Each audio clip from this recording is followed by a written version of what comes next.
নমস্কার, আমি অরুণ মোদি কোড়া ও আপনারা দেখছেন মোদি মিউজিক কোড়া ইউটিউব চ্যানেল। তো আমরা ঠিক করেছি আজ আমরা বিশ্বনাথ বাবুর বাড়ি ঘুরে আসব। তিনি একজন মহান কোড়া সমাজের সংগঠক ও রাজ্য কমিটির সম্পাদক। শুধু সম্পাদকই না, তিনি প্রথম সম্পাদক। তো চলুন ঘুরে আসি, তার কাছ থেকে জেনে নিই তিনি কীভাবে স্ট্রাগল করেছেন।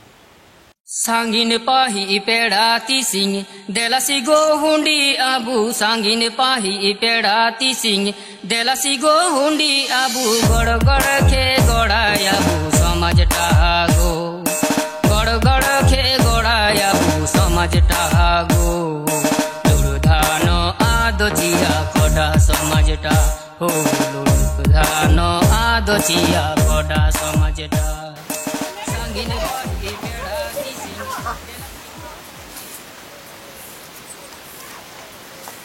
Poni bata.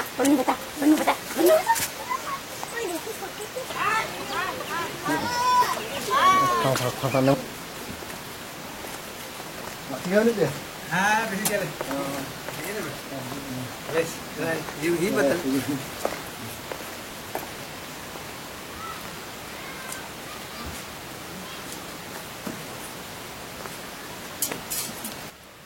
নমস্কার, আমি অরুণ মোদি কোড়া। তো আজ আমরা এসেছি বিশ্বনাথ বাবু মহাশয়ের কাছে। তিনি একজন সমাজ সংগঠক এবং আমাদের পশ্চিমবঙ্গ রাজ্য কমিটির সম্পাদক। তো আজকে আমরা জানবো যে তিনি কীভাবে জার্নি এই যে সংগঠনে এসছেন এবং কীভাবে উনি কর্মজীবন থেকে সংগঠনে এসছেন, সেটা আমরা তার মুখে শুনবো। তো আচ্ছা বলুন, আপনি কবে কীভাবে আপনি আমাদের সংগঠনে এলেন?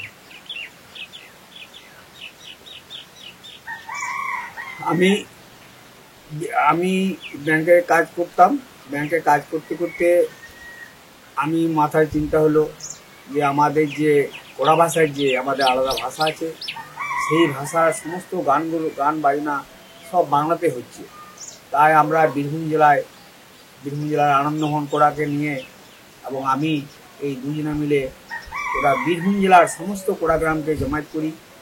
আজ থেকে প্রায় 40 বছর পূর্বে সেখানে গোটা বীরভূম জেলার লোক সমবেত হয়েছিল এবং সকল কাছে আবেদন রাখা হয়েছিল যে আমাদের যে ভাষা কোড়া ভাষায় এই গানগুলো সব বিয়েতে বিভিন্ন অনুষ্ঠানে আমাদের বাংলা ভাষারই ব্যবহার হয়। তাই আপনারা যে যেখান থেকে এসছেন, যে গ্রাম থেকে এসছেন, আজকে অন্তত যেমন পারেন আমাদের কোড়া ভাষাতে গান বাজনা করুন। সেরকম করে অনেক জেলার বিভিন্ন গ্রাম থেকে এসেছিলেন, তারা সকলেই নিজেও আমাদের কোড়া ভাষায় গান পরিবেশন করেছিলেন। তখন থেকে আমাদের কোড়া গানের সূত্রপাত হয়। তারপর 1998 সালে বর্ধমান জেলার সংগঠক এবং সম্পাদক রাধানাথ মোদির সঙ্গে আমার যোগাযোগ হয়। উনি আমাকে একটা চিঠি করলেন, যে ওই চিঠিতে উল্লেখ ছিল যে পশ্চিম বর্ধমান জেলার, তখন বর্ধমান একটাই ছিল, সেই বর্ধমান জেলার রাধানাথ মোদি মহাশয় আমাকে চিঠি করলেন যে আমাদের বর্ধমান জেলা সম্মেলন হচ্ছে, তুমি এখানে এসো। তখন আমি এখানে যোগদান করি। ওইখানে যোগদান করার পর ওইখানে আমাকে অতিথি হিসেবে বরণ করা হয় এবং বিভিন্ন জেলার বর্ধমান জেলার এবং দু একটা জেলার অতিথিরা হাজির ছিলেন। ওখানে জেলার সম্মেলন খুব ভালো সুন্দরভাবে অনুষ্ঠিত হয়। আমিও বক্তব্য রেখেছিলাম। ওই বক্তব্যে আমার একটা জোর গৃহীতা ছিল যে আমাদের কোড়া ভাষার যে কোড়া জাতিরা, কেউ মোদি লিখছে, কেউ কোড়া লিখছে, আবার কেউ চাইছিল আমাদের এই সংগঠন অনেক আগেকার, তখন চাইছিল যে আমাদের এই টাইটেলটা যেন বিশ্বনাথ সাপু বা বিশ্বনাথ কিসের এরকম করা হোক। আমি এটা জোর প্রতিবাদ করেছিলাম যে না, ওইরকম করা যাবে না, ওরকম করলে অসুবিধা আছে। আমরা যেখানে কোড়া লিখছে কোড়া লিখুক, আর যেখানে মোদি লিখছে মোদি লিখুক, যেখানে সিং বা সর্দার লিখছে তাই লিখুক, সেই প্রতিবাদ করেছিলাম। কিন্তু এখন দেখতে পাচ্ছি ওই সংগঠনের তখন কিছু লোক, 2-4 জন 10 জন লোক, ওইরকম হেমরম দুর্গাপুরি আছে, রাধাকৃষ্ণ হেমরম, হেমরম টাইটেল, মুর্মু টাইটেল করে টাইটেল উল্লেখ করেছে। যাই হোক, রাধানাথ মোদী যখন আমাকে ওইখানে জেলা কমিটি খুব সাফল্যের সহিত হয়, জেলা কমিটির পক্ষ থেকে আমাকে বীরভূম জেলার দায়িত্ব দেওয়া হয়। আমিও সাদরে এই দায়িত্ব গ্রহণ করি এবং আমিও খুব পছন্দ করেছিলাম এবং আমার মনে প্রাণে উৎসাহিত হয়েছিলাম। তাই আমি বীরভূম জেলাকে আমি ওইখান থেকে ওই 31শে মে ছিল এই অনুষ্ঠান, সেই থেকে ফিরে এসে আমি জুন মাসেই এই কাজ শুরু করে দিই। প্রথমে আমার মামার গ্রাম নতুন গ্রামে মিটিং করি। এই করে করে গোটা বীরভূম জেলায় 120টা গ্রামে প্রতি শনিবার রবিবার ছুটির দিনগুলোতে আমি বিভিন্ন গ্রামে চিঠি পাঠিয়ে গ্রাম্য মিটিং করেছি। গ্রাম্য মিটিং করার পর গ্রামে গ্রামে মিটিং করার পর তারপর বীরভূম জেলায় 17টি ব্লক আছে। 17টি ব্লকের মধ্যে কয়েকটি ব্লকে আমাদের প্রজাতির অবস্থান নেই, তাই ওই 17টি ব্লককে নিয়ে বর্তমানে 8টি ব্লকে ঠিক করা হয়, 8টি ব্লকে ভাগ করা হয়। সেই 8টি ব্লক সম্মেলন করা হয়। 8টি ব্লক সম্মেলন করার পর তারপর আবার এই গৌরগঞ্জ গ্রামেই 2 দিন ব্যাপী জেলা সম্মেলন করা হয়। 2000 সালে জেলা সম্মেলন করা হয়। সেই জেলা সম্মেলন হওয়ার পর আমি জেলা সম্পাদক হই। জেলা সম্পাদক হওয়ার পর চিন্তা ভাবনা আরও বাড়তেই থাকে যে আমাদের যে দাবি দেওয়া আছে, আমাদের যে গোটা পশ্চিমবাংলায় অনেক গ্রাম রয়েছে, সেই গ্রামের সমস্তকে যদি এক জায়গায় আনতে হয় বা ভাষা একই রকম করতে হয়, তাহলে শুধু একটা জেলায় সীমাবদ্ধ থাকতে হবে না। তাই আমি নিজের উদ্যোগে একে একে সমস্ত, এখন বর্তমানে যখন রাজ্য কমিটি থাকে তখন 12টি জেলায় সংযোগ করে, আবার মুর্শিদাবাদ জেলাটা আমি নিজে অর্গানাইজ করেছি। মুর্শিদাবাদ জেলায় গ্রামে গ্রামে ঘুরে 17-18টি জেলা গ্রাম আছে, সেই গ্রামগুলো গ্রাম্য মিটিং করে তারপরে ব্লক সম্মেলন এবং তারপর দিন জেলা সম্মেলন করা হয়। সেই জেলা সম্মেলনে বর্ধমান, ঝাড়গ্রাম এবং মেদিনীপুর বিভিন্ন জেলার সম্পাদক মন্ত্রীরা এসেছিলেন, উপস্থিত ছিলেন। আজকে কেশিয়ার ব্লকের রতন সিং এসেছিলেন, ওইখানে হাজির ছিলেন। সমস্ত অনুষ্ঠান ওই মুর্শিদাবাদ জেলায় মন্ডলপুর গ্রামে অনুষ্ঠিত হয়। সমস্ত অনুষ্ঠানটি আমাদের রেকর্ডিং করা আছে, পরে আপনারা দেখতে পারবেন। এইভাবে এই করতে করতে বর্ধমান জেলা, বাঁকুড়া জেলা, পুরুলিয়া জেলা এবং সমস্ত গ্রামে 12টা জেলাতে আমি এককভাবে সমস্ত গ্রামে যোগাযোগ করি। তারপরে ইতিমধ্যে বর্ধমান জেলাতে কমিটি আছে, বাঁকুড়াতেও জেলা কমিটি ছিল, আর পূর্ব বর্ধমানের এই পশ্চিম মেদিনীপুরে তো অনেক পুরনো সংগঠন, এখন থেকে প্রায় 65 বছর আগেকার সংগঠন, মাঝখানে চুপচাপ বসে গিয়েছিল, আবার পুনরায় জাগ্রত করা হয়। দিয়ে তারপর এই করতে করতে সমস্ত জেলাগুলো কভার করা হয়। কভার করার পর বর্ধমান জেলা, বীরভূম জেলা এবং বাঁকুড়া জেলা মিলে বাঁকুড়া জেলায় শিলুগোড়া গ্রামে আমরা 12টা জেলার লোককে নিয়ে জমায়েত করি। সেই জমায়েতে বিশাল সমাগম হয়, প্রচুর গাড়ি ঘোড়া নিয়ে উপস্থিত হয়, প্রচুর লোকের সমাগম হয়েছিল। আমাদের সেদিনই রাজ্য কমিটি তৈরি করার ইচ্ছা ছিল, কিন্তু সময়ের অভাবে সেটা আমরা করতে পারি নাই।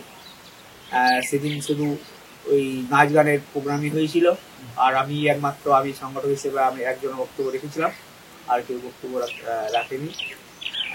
আর তারপরে সারা রাত 1টার সময় আমাদের মিটিং শেষ করা হয়। সকাল 10টায় শুরু করে রাত 1টার সময় শেষ করা হয়।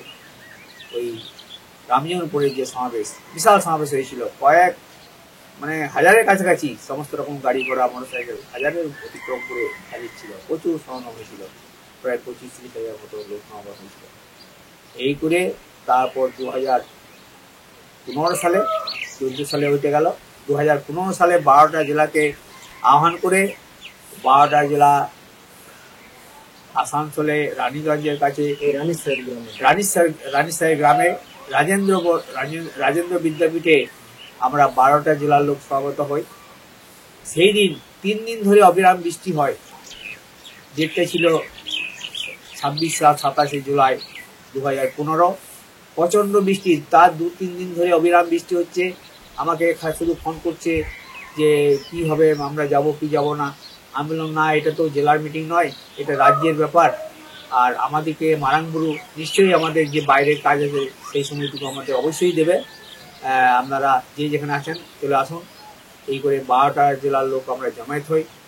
জমায়েত করে হওয়ার পর তা আমরা ঠিক আমি 12টা জেলা সংগঠক হিসেবে সর্বশ্রেষ্ঠ সংগঠক স্বীকৃতি পাই এবং আমি সেদিন আমাদের যে পড়া জাতি পতাকা ঠিক 4টে টাইম ছিল, ঠিক 4টায় পতাকা উত্তোলন করা হয়।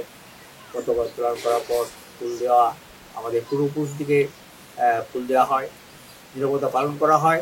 তারপর আমরা ওই হলে প্রবেশ করি এবং 3 ব্যক্তিকে নিয়ে সভাপতি মণ্ডলী গঠন করা হয়।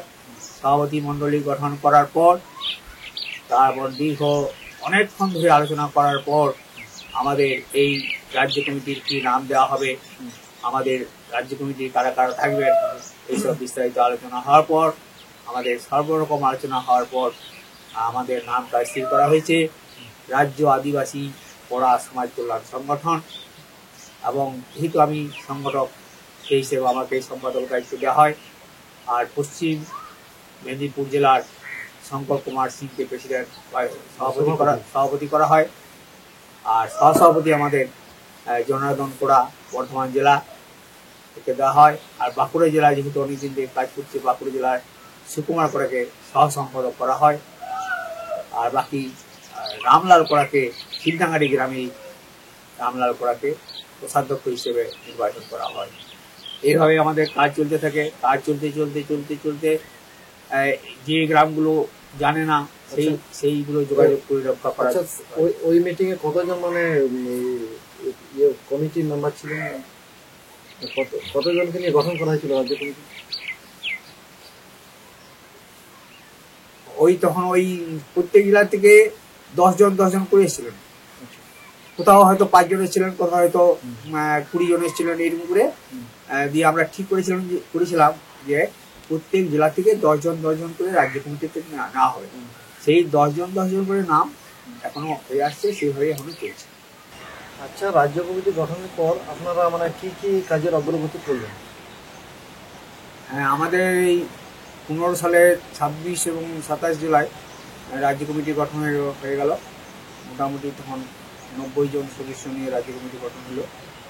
এই কমিটি কাজ 3 মাস পর পর একটা করে মিটিং ডাকা হলো, কখনো 4 মাস, কখনো 3 মাস, এইভাবে মিটিং হতে লাগলো। এবং বিভিন্ন গ্রামে আমাদের যে মেন বিষয় শিক্ষার দিকে নজর দিতে হবে, শিক্ষার অগ্রগতি ঘটাতে হবে, আমাদের পড়া ভাষার প্রচলন ভর রাখতে হবে, আমাদের মাদক দ্রব্যের ব্যবহার একেবারেই কমিয়ে আনতে হবে এবং সমস্ত জাতির সহিত সৌহার্দ্যপূর্ণ ব্যবহার বজায় রাখতে হবে এবং সংস্কৃতিকে আরও উন্নততর জায়গায় সমস্ত গ্রামে আমাদের সাংস্কৃতিক দিক তৈরি হয়, এইগুলোর উপরে জোর দেওয়া হলো। এবং আমাদের ভাষাটা কী করে আবিষ্কার করা যায় তারও প্রচেষ্টা চালানো হলো। ইতিমধ্যে ভাষা আমাদের লিখেছেন 2-3 জন। তার মধ্যে আমরা দীনেশ নদীর তাই আমরা চয়েস করেছি। এখনও যদিও অনুমোদন দেওয়া হয় নাই, কিন্তু আমরা এটাকেই পছন্দ করেছি। এবং মিটিংয়ে এই স্থির হয়েছে যে আমাদের যেই লিখুক যারটাই আমরা অনুমোদন করি না কেন, কিন্তু নাম থাকবে নাকচিনি, এটা আমাদের সিদ্ধান্ত গ্রহণ করা হয়ে গেছে। এই মুহূর্তে যা মনে হচ্ছে দিল্লি সিটটাই হয়তো হবে, আমরাও এটাই চাই।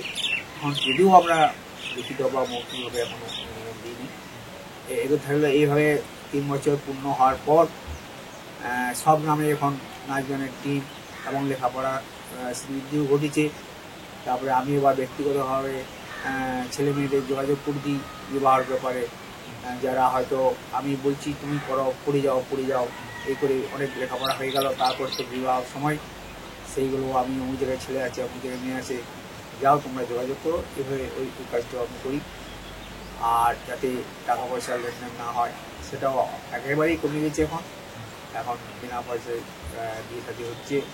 এবং আমাদের বিবাহের জন্য যে কার্ড সেটাও আমাদের পড়া ভাষাতে আবিষ্কার করা হয়েছে। আর এইভাবে চলতে থাকে। এইভাবে চলতে আমাদের বাকি যে জেলাগুলো সেভাবে কাজ করছিল না, আমি ব্যক্তিগতভাবে সেই সম্পাদক হিসেবে সব জেলাতে আমার যাওয়া দরকার, সব গ্রামে যাওয়া দরকার, সেই ভূমিকা আমি রীতিমতো পালন করে আসছি, এখনও করে যাচ্ছি।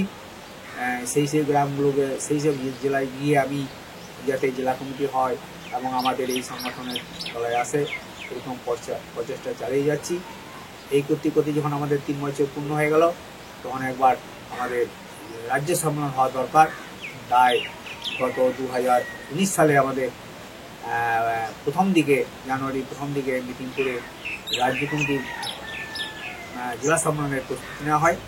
সেই জেলা সম্মেলনের প্রস্তুতি হওয়ার পর 21শে ফেব্রুয়ারি ভাষা দিবসের দিনে আমাদের 19 সালের 21শে ফেব্রুয়ারি রাজ্য সম্মেলন হয়। ওই রাজ্য কমিটিতে ঠিক হয়েছিল অফিস কোথায় হবে, অফিসটা সেটাও আমি আগে বলতে ভুলে গেছিলাম। আমাদের যে অফিস কোথায় হবে সেটাও মিটিং করে স্থির করা হয়েছিল। আমাদের জামুরিয়া চাঁদামোড়ের কাছে যে জামুরিয়া রোড, সেই জামুরিয়া রোডে একটা শিবডাঙ্গা বলে গ্রাম আছে। সেই শিবডাঙ্গালে অনেকগুলো পোড়াঘর আছে। আমাদের রাজ্য অফিসটা ওই শিবডাঙ্গা গ্রামে হবে। সেই আমাদের প্রথম সম্মেলনের দিনই সেটা সিদ্ধান্ত হয়েছিল এবং সেইখানেই আমরা তারপর থেকে ওইখানেই আমাদের মিটিং, যতবারই মিটিং হয়েছে ওইখানেই আমাদের মিটিং হয়েছে। তারপর রাজ্য সম্মেলনের দিন হলো। সেই রাজ্য সম্মেলনে প্রায় 20-22 জনকে অতিথি করা হয়েছিল। মাননীয় পশ্চিমবঙ্গ সরকারের মাননীয় আইনমন্ত্রী মলয় ঘটককে প্রধান অতিথি করা হয়েছিল এবং আসানসোলের জিতেন্দ্রনাথ চাওড়ি মহাশয়কে বিশিষ্ট অতিথি এবং অন্যান্য অতিথি করে প্রায় 20-22 জন অতিথি ছিলেন। প্রায় 10-12 জন উপস্থিত ছিলেন। সকলকেই আমরা খুব সমাদরে মঞ্চে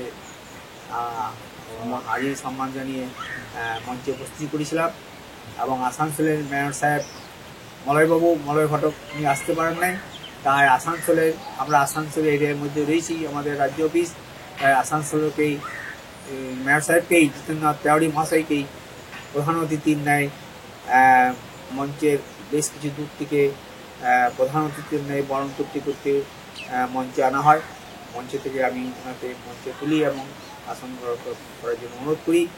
এবং আমাদের যে রাজ্য অফিস নেই, আমরা এখন ফাঁকা জায়গায় অন্য লোকের অফিসে আমরা কাজ চালাই, এইটা ওনাকে জানাই। এবং উনি মাঝখানে অসুস্থ ছিলেন, সেই খোঁজখবরও নিই, কুশল বিনিময় করি। এই ফাঁকে ওনাকে বলি যে আমাদের রাজ্য অফিস নেই, আমাদের খুব কষ্ট করে চালাতে হয়। তখন ওনাকে যখন বক্তব্য বলতে দেওয়া হলো, তখন উনি একেবারেই 2-4 কথা বলার পরই আমাদেরকে রাজ্য অফিস দেবেন ঘোষণা করে দেওয়া করলেন। এবং আমরা যদিও মেয়র সাহেবকে আমি খুব আন্তরিকভাবে শ্রদ্ধা করি এবং নির্বাচনের মুখেও ভোটের কথা একবারে উল্লেখ করলেন না, একেবারে সরাসরি চলে গেলেন যাতে আদিবাসী কোড়া সমাজের ছেলেমেয়েরা উচ্চশিক্ষায় শিক্ষা লাভ করুক, এই আশীর্বাদ উনি দিয়েছেন এবং প্রার্থনাও করেছেন। তো উনি বললেন যে আমি রাজ্য অফিস আপনাদের করে দিচ্ছি তো ওই নির্বাচনের মুখে, তো আপনারা দেরি করবেন না, ইমিডিয়েট দরখাস্ত করুন।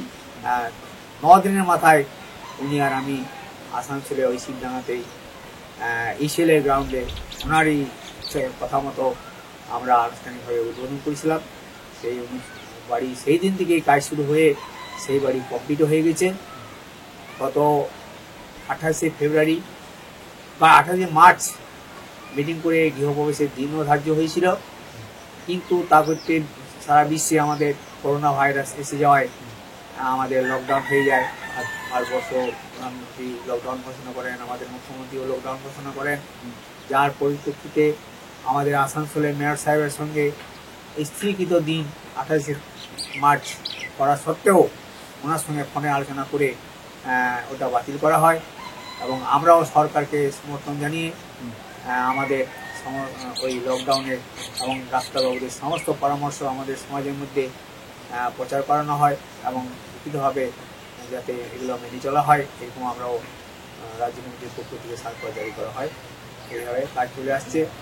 যাই হোক, আমরা এসছেন শুনে আমিও খুব আনন্দিত হলাম, যাতে আমাদের এই কোড়া জাতি সত্যি সত্যি এগিয়ে যাক।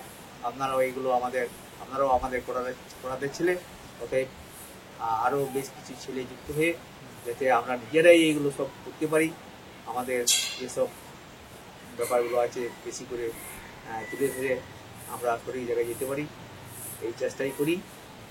আসুন আমরাও সবাই মিলে এই কাজে যুক্ত হয়ে এগিয়ে যাওয়ার চেষ্টা করি। নমস্কার, জোহার। নে কোডা সমাজ